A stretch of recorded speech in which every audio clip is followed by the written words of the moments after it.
결혼을 앞두고 유방암 판정을 받은 20대 후반의 신부는 시댁의 반대를 무릅쓰고 교회에서 결혼을 했습니다. 하지만 부모의 결혼 반대에 맞서 싸우느라 모든 에너지를 다 써버린 남편은 결혼하자마자 우울증이 깊어져 박사 과정 공부도 포기하고 오직 화장실 가는 시간 외에는 아무 일도 하지 못했습니다.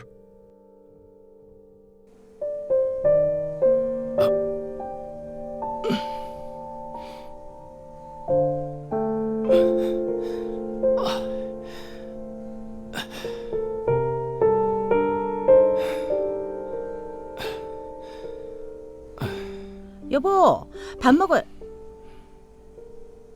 뭐야, 아직도 왜 이러고 있어? 일어나야지. 당신 언제까지 이렇게 맥 빠져 있을 거야? 하루 이틀도 아니고. 당신 걱정시켜서 미안해. 나 대신 일하느라 많이 힘들지. 요즘 자기 논문은 쳐다보지도 않더라? 박사과정은 포기한 거야? 할 거야. 내가 알아서 할게. 아니, 뭘 알아서 해. 결혼 전에는 그렇게 성실하더니 결혼하자마자 이게 뭐야? 이러고 있으려고 나랑 결혼했어? 여보, 내가 좀 힘들어서 그래. 뭐가 힘든데? 당신만 힘들어? 미안한데 나 좀 그냥 내버려둬. 언제까지 내버려둬? 나도 힘들어. 나도 힘들다고. 아, 내가 미쳤지. 저런 무책임한 남자랑 결혼을 했어.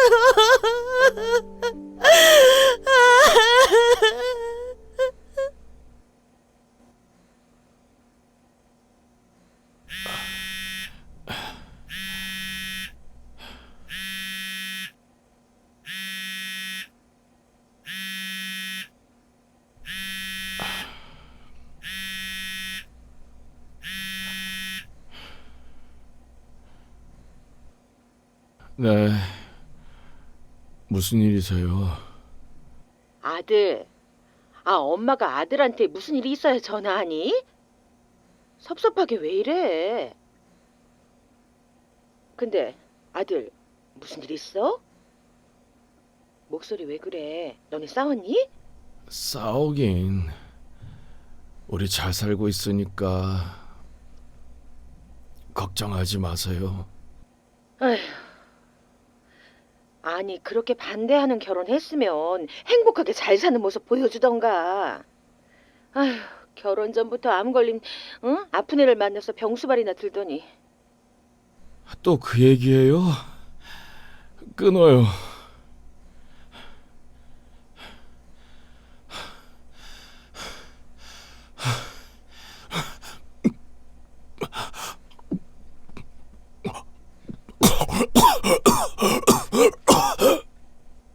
여보, 왜 그래? 여보, 왜 그래? 여보, 일어나봐, 정신 차려. 여보. 남편은 결국 진통제와 수면제 과다 복용으로 응급실로 실려갑니다.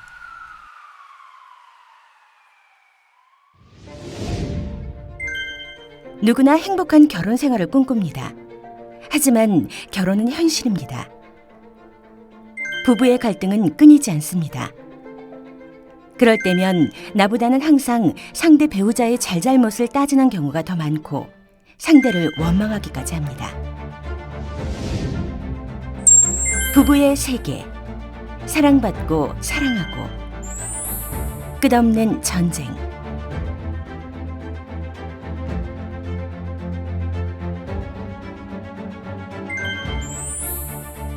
여러분은 결혼의 목적을 무엇이라고 생각하나요? 결혼 생활 중 갈등이 생겼을 때 어떻게 해결하나요? 이번 시간에는 결혼의 목적과 올바른 성경적 결혼 생활에 대해 알아보겠습니다.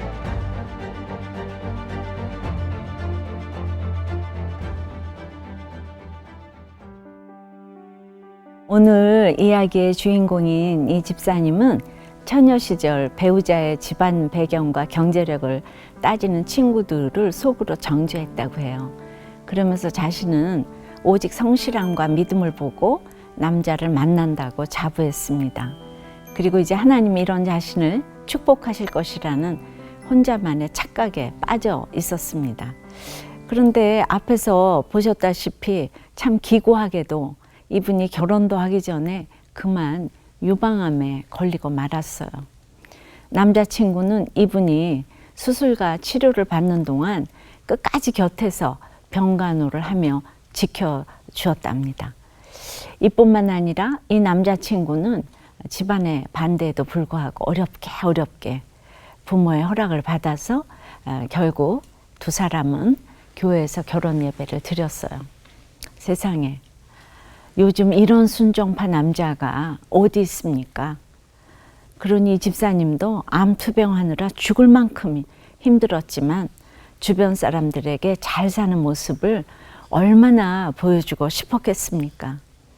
하지만 결혼 전에 부모로부터 결혼 허락을 받느라 모든 에너지를 다 써버린 이분의 남편은 보시다시피 결혼하자마자 우울증에 빠지고 말았죠.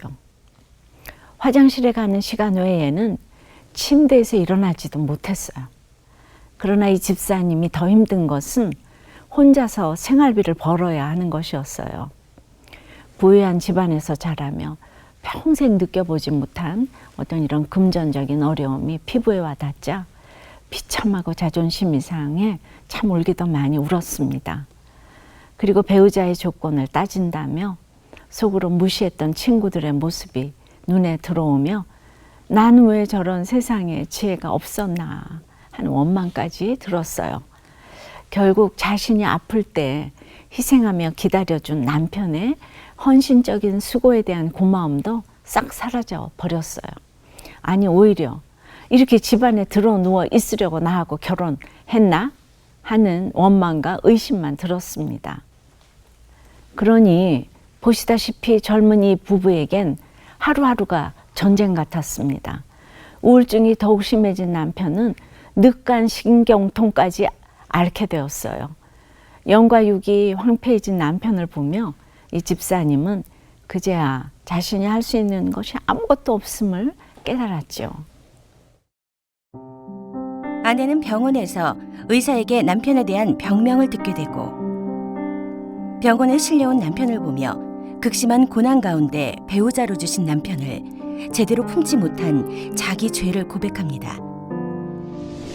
보호자분, 남편분이 평소에 통증을 호소하거나 밥을 잘 먹지 못하는 등 그런 증상은 보이지 않았습니까? 늑간 신경통은 극심한 통증과 우울증을 동반하거든요. 네? 늑간 신경통이요? 이 정도면 굉장히 괴로웠을 텐데 남편분은 심적으로도 절대적 안정이 필요합니다.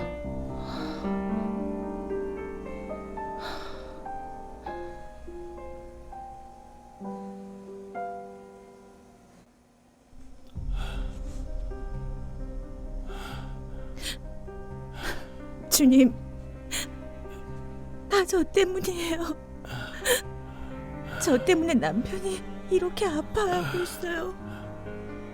제가 잘못했어요. 어떡해요, 주님? 남편 살려주세요. 제가 아파서 이루지 못한 꿈을 남편을 통해서 대신 이루고 싶은 욕심이 있었어요.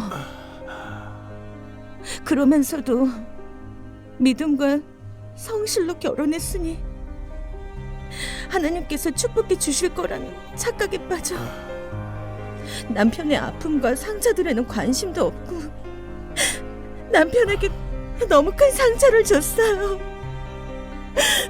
저는 저의 열등감과 상처로 남편을 아프게 만든 죄인이에요. 주님, 저를 용서해 주세요. 주님, 제 힘으로 할 수 있는 게 아무것도 없어요. 제발 저희 남편 좀 살려주세요. 주님, 불쌍히 여겨주세요. 주님, 살려주세요.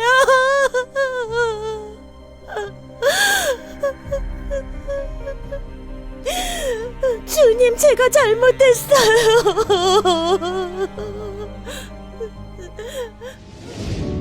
결혼 전 남자친구였던 남편은 유방암에 걸린 아내가 수술하고 치료받는 내내 끝까지 곁에서 병간호를 하며 지켜줍니다.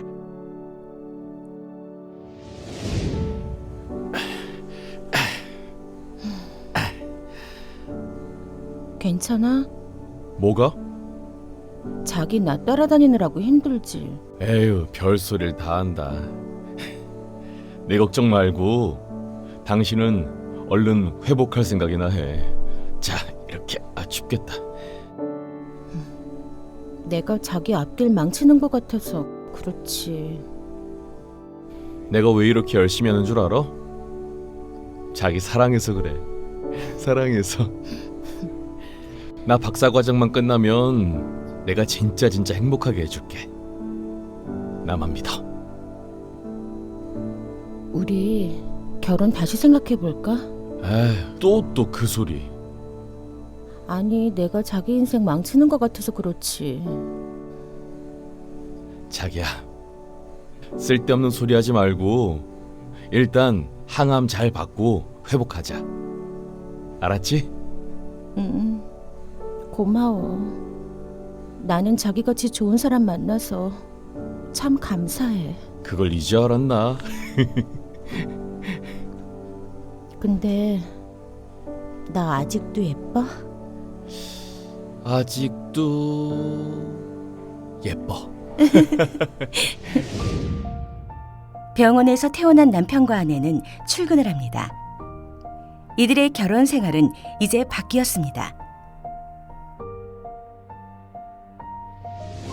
와, 잘 어울린다. 잘생겼어. 고마워 여보. 당신 힘들면 일 쉬어도 돼. 알았지? 무리하지. 맞다. 내가 또 까먹었어. 미안. 어떡해. 괜찮아. 그래도 당신 덕분에 많이 좋아지고 있어. 그리고 나 맨날 회사까지 데려다 주잖아. 당연히 그래야지. 자기 일하느라 얼마나 힘든데. 자, 약은 내가 챙겼어요. 꼭 드세요. 자, 먹어. 그런데 여러분, 이 집사님이 극심한 고난 가운데 배우자로 주신 남편을 제대로 품지 못한 자기 죄를 보게 된 후로 그 마음에 비로소 남편을 긍휼히 여기는 마음이 생겼다고 해요. 그러니까 믿음 하나 보고 결혼을 했다고 생각했지만 사실은 암 때문에 다른 남자와 결혼하지 못할 것이라는 두려움과 열등감, 그리고 보장된 미래만 바라보고 배우자를 선택했다는 자기 죄도 보게 되었어요. 이때부터 부부관계가 점차 회복되었습니다. 이렇듯 아내가 사랑을 받으려면 먼저 자신의 부족함을 알아야 합니다. 자기 죄를 보지 못하면 남편을 늘 정죄하고 원망하며 잔소리꾼이 될 수밖에 없습니다. 스스로 남편을 무능하게 만듭니다. 그 마음에서 남편을 향한 존경심이 어찌 우러나오겠습니까?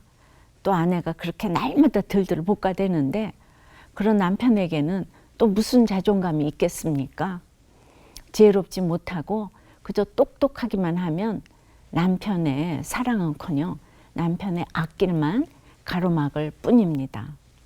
베드로는 자기 남편에게 순종함으로 자기를 단장하되 머리를 꾸미고 금을 차고 아름다운 옷을 입는 외모로 하지 말고 오직 마음에 숨은 사람을 온유하고 안정한 심령에 썩지 아니할 것으로 하라고 했어요. 베드로전서 3장 3절에서 4절 말씀입니다. 남편의 구원을 위해 아내들에게 절대적으로 필요한 것은 순종입니다. 아내들이 할 것은 순종과 복종밖에 없습니다.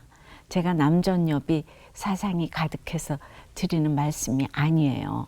하나님의 명령입니다. 저도 남편에게 복종했기 때문에 남편이 하루아침에 갔음에도 하나님이 두려움을 없애주셨어요.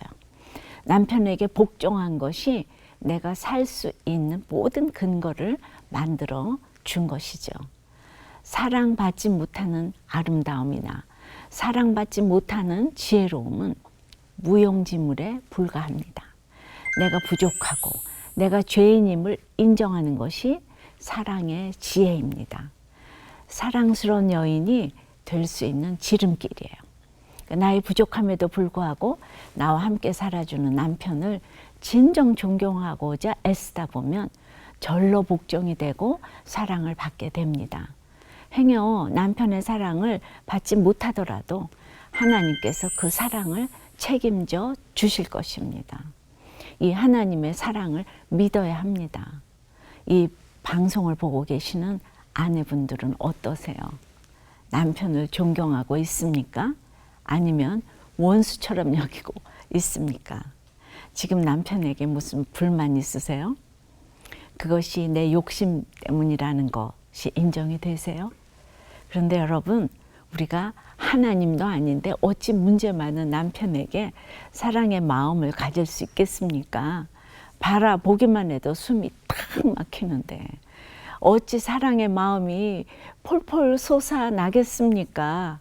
그러므로 날마다 남편만 바라볼 것이 아니라 나부터 먼저 바라보아야 합니다.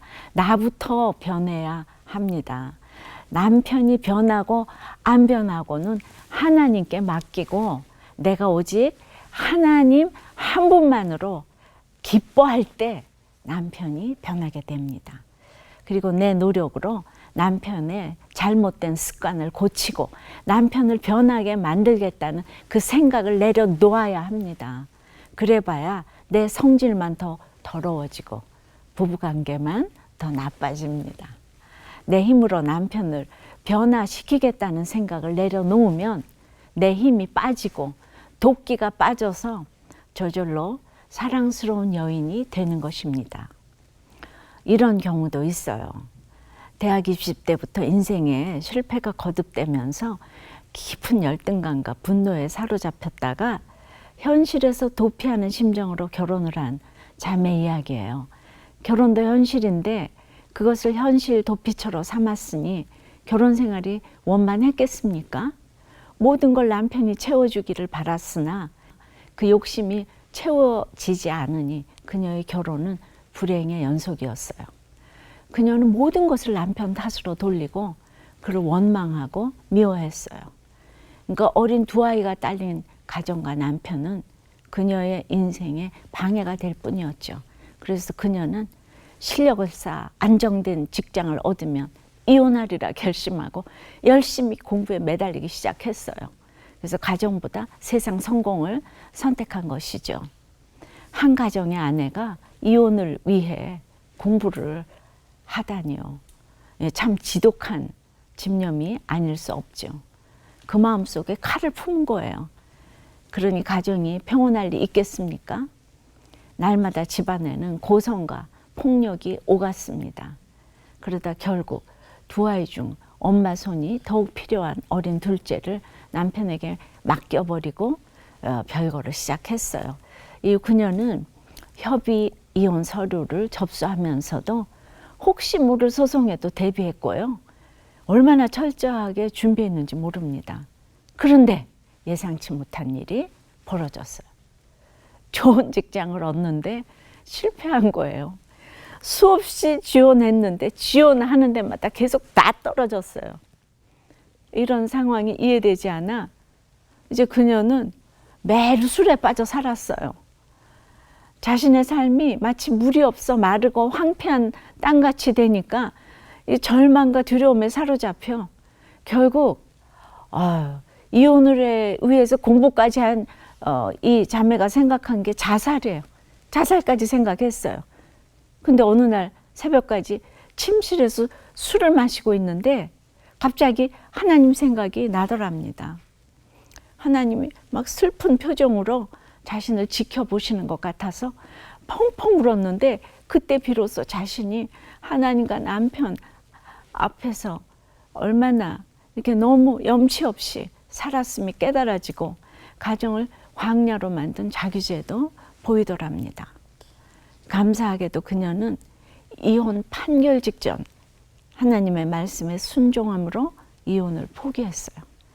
그리고 남편에게 눈물로 사과한 후에 별거 중이던 가정을 다시 합치고 지금은 4식구가 함께 알콩달콩 잘 살고 있어요. 그녀는 세상 욕심을 채우려고 길을 쓸 땐 영적 황폐함만 드러났는데 그 심령이 회복되니까 물질적인 가치관이 저절로 내려지더랍니다. 그뿐 아니라 남편을 바라보는 시각도 달라졌어요. 그렇게 원수같이 느껴지던 남편이 너무나 존경스러워지더래요. 그래서 얼마 되지도 않는 월급을 받느라 밤낮으로 열심을 내는 남편을 보니 그래서 측은한 생각까지 들은 거예요. 남편은 그 모습 그대로인데 내가 변하니까 남편이 달라져 보이기 시작한 것이죠. 그렇습니다. 남편에 대한 사랑도 내가 마음 먹기에 달렸어요. 술독에 빠지고 도박과 주식 투자에 빠져 집 한 채 날린 남편이 문제가 아니에요. 내 가치관 때문에 내 남편이 원수가 되기도 하고 천사가 되기도 하는 것이에요. 저는 날마다 결혼의 목적은 행복이 아니고 거룩이다를 외치고 있습니다. 결혼에 필요한 것은 갖추어진 조건이 아니라 비움의 영성 또 채움의 영성이에요. 나의 절반을 버리고 나와 다른 상대방의 절반을 받아들이는 것이 결혼이에요. 그런데 누구든지 결혼 생활을 하다 보면 내가 얼마나 포기하지 못하고 상대방을 받아들이지 못하는지를 깨닫게 되죠. 반쪽인 배우자도 용서하지 못하고 사랑하지 못하는 것을 보면서 자신이 얼마나 부족한 죄인임을 절감하게 되는 거예요. 예외가 없습니다. 그러나 그렇게 끊임없이 자기 죄를 깨닫고 회개하고 돌이킴으로써 조금씩 하나님의 형상을 이루어가는 것이 결혼의 본래 목적입니다.